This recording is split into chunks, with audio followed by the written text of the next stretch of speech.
Alright, today I'm going to be putting on the 4WDKING 20-inch light bar on my Ford Explorer. I could have gone with like a 22-inch, but it looked like that would have been a really tight fit, and this 20-inch was going to be plenty sufficient, and it fits the space a little nicer. So that's what I went with.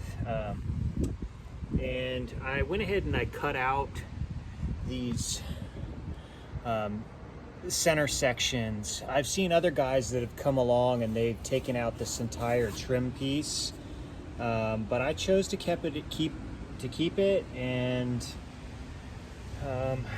yeah, everything looks like it's gonna fit in there real nicely here. So I have to go to the store and get some longer screws to mount it up, so I'll check back with you. All right, so these smaller screws are the ones that came with the unit. I went ahead and went to Tractor Supply, and they had matching 1.5-inch length screws. So I went and picked those up, and I'm gonna go ahead and install here. All right, so I just installed the 4WDKING light bar here. I'll show you what I did here. Instead of taking out the trim like I've seen others do and mount it to the bottom, I've chosen to mount it to the top here. I just used a hacksaw to cut out the extra piece here, but you can see that it fits perfectly, which is nice. 20-inch light bar. Yep, show you when I tighten it up here.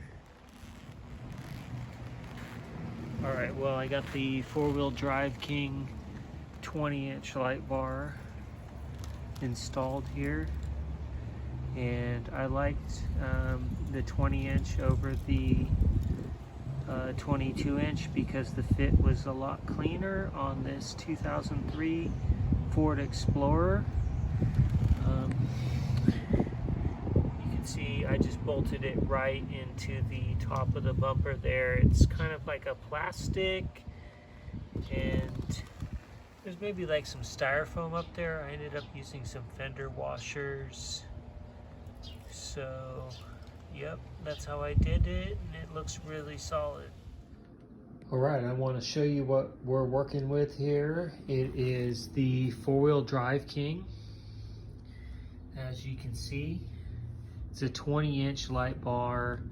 They've got it labeled as the D620 no screw design spot flood combo, and there you go.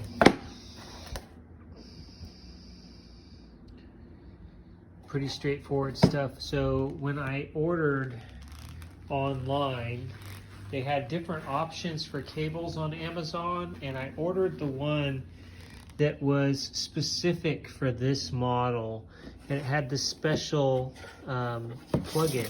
So I'll go ahead and show that to you and show you how it plugs in. Okay, I am liking what I'm seeing as I come around the corner here, looking at this thing mounted up. I'm gonna have to wire it up here. I'm gonna show you the wiring, but I am really liking what I'm seeing. All right, here's the wiring harness that I ordered with this 4WDKING 20-inch light bar. They had one that matched up, and the special plug is this one right here. It's going to match up directly to the 4WDKING plug. So I'm going to go ahead and install that now. Alright, here's the plug that's coming out of this 4WDKING light bar right here. And I'm about to route it up the shroud and port it in this pre-made one by the same company off of Amazon, 4WDKING. About to plug that in. So, looking good. Alright, so I went ahead and I fed the cord that I purchased here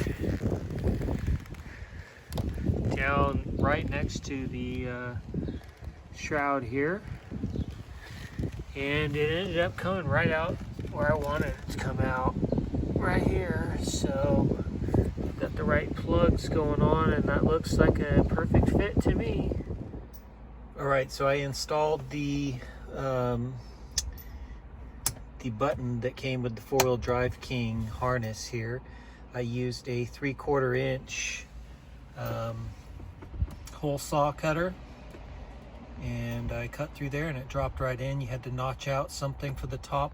There was a little slot part at the top, dropped right in. So that's my wiring set up there, and now I got to run the wires to it.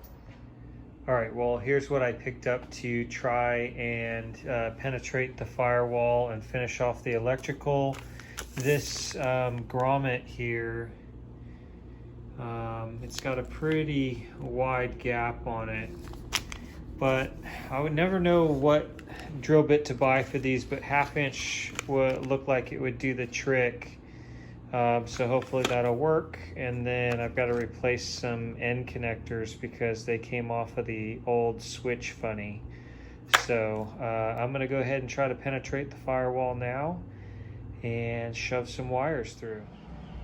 All right, so you can see what I've done here. I've got the wiring set up to go right here. But in order to do that, I had to take this off. And I did that by just prying right on the corner here. You can see the indentation mark there. And then I fed this, which is a trailer wire, but it was cheaper than buying 3 different colors of wire. And I just went to Harbor Freight and picked this up in the trailer section. And went ahead and ran it right down through here. It was pretty simple, and attached it to the wiring harness that I ordered. It's going through the firewall right there. So, all right, so I finally finished the light bar here on my 2003 Explorer. You can see how it's mounted there. I went ahead and ran the wiring up behind the unit, and just coming up through here, I'm going to go ahead and zip tie that down a little bit in a moment. And then I went ahead and ran it back through the firewall back here. I just drilled a hole in the firewall with a grommet and sent it through. All right, here you can see where I'm coming down. Really right on the driver's side of the brake booster. And then I just went and got some trailer wiring at Harbor Freight because you can get 3 different colors for cheap. I have 4 colors. Hooked it up, ran it back through here.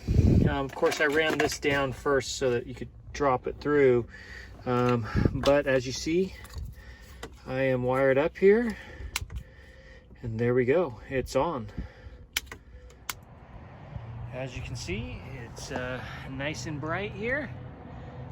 Once it gets dark, I'm going to test it out and see how bright it shines. All right, here you can see the finished switch here, and it's nice. It lights up when the lights come on. All right, let's check the difference here. That's quite a difference. Nice upgrade there.